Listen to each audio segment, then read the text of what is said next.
ഒരു ക്ഷേത്രം ഭരിക്കപ്പെടുന്നത് 3 തരത്തിലാണ്. അവിടെ ഒരു മേൽക്കോയ്മ ഉണ്ടാവും, അതുപോലെ സമുദായം, പിന്നെ ഊരാൺമ ഉണ്ടാവും. ഊരാൺമ എന്ന് വെച്ച് കഴിഞ്ഞാൽ ഊരാൺമക്കാർ ആ നാട്ടുകാരാണ്. ആ നാട്ടുകാരെന്ന് വെച്ച് കഴിഞ്ഞാൽ ആ നാട്ടിലെ ബ്രാഹ്മിൺ ഫാമിലീസാണ്.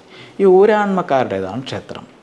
ഊരാൺമക്കാർ നിശ്ചയിക്കുന്ന ആളുകളെയാണ് നമ്മൾ രാജാവോ അതിനൊക്കെയാണ് അവർ നിൽക്കുന്ന ആളുകളാണ് സമുദായം എന്ന് പറയുന്നത്.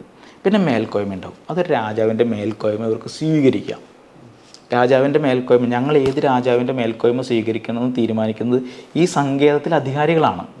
ഇത് ഒരു ആ പ്രദേശത്തെ ബ്രാഹ്മണരുടെ ഒരു ക്ഷേത്രമാണ്. അതും പത്മനാഭമേനോൻ പറയുന്നുണ്ട്. അവരാണ് ഈ ക്ഷേത്രം ഭരിക്കുന്നത്.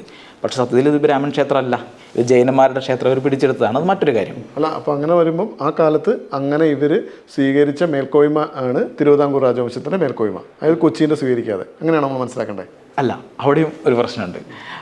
കൊച്ചിയുടെ തിരുവിതാംകൂറിൻ്റെ മേൽക്കോയ്മ സത്യത്തിൽ ഇവർ ആഗ്രഹിച്ച് സ്വീകരിച്ചതല്ല. കാരണം തിരുവിതാംകൂർ ഒരു വലിയ രാജ്യമാണ്.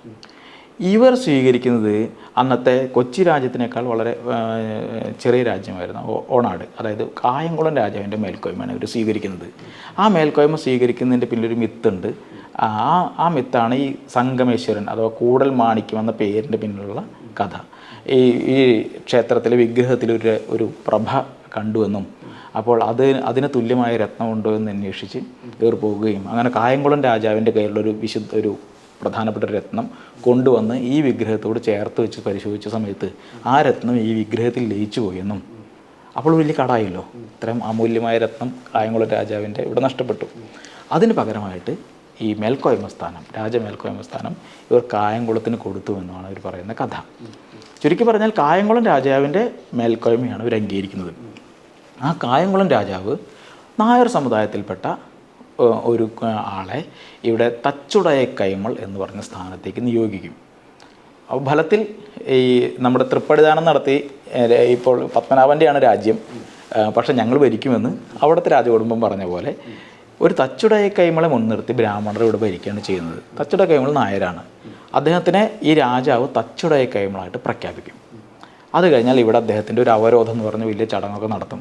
പിന്നെ തച്ചുടയ കൈമളിന് പൂണൂലിടാം. പൂജ ചെയ്യാൻ പറ്റില്ല, പൂണൂൽ ഇടാൻ സാധിക്കും.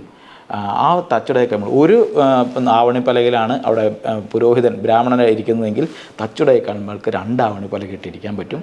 തച്ചുടയ കൈമൾ ഒരു അധികാരിയായി നിൽക്കും. പക്ഷേ തച്ചുടയ കൈമൾക്ക് തുടർച്ച ഉണ്ടാവില്ല. ഈ തച്ചുടയ കൈമളോടുകൂടെ കഴിക്കാൻ പറ്റില്ല. ശരിക്കും പറഞ്ഞാൽ അദ്ദേഹം ഉണ്ടാവില്ല. വേറെ തച്ചുടയ കൈമൾ വരും. അപ്പോൾ അങ്ങനെ തച്ചുടയ കൈമളിനെ വെച്ച് ഭരിച്ചുകൊണ്ടിരിക്കുകയാണ്. കൈമാറില്ല. ഇവരുടെ തന്ത്രികാവകാശം പരമ്പരാഗതമായി കൈമാറപ്പെട്ടു പോകുകയും ചെയ്യും.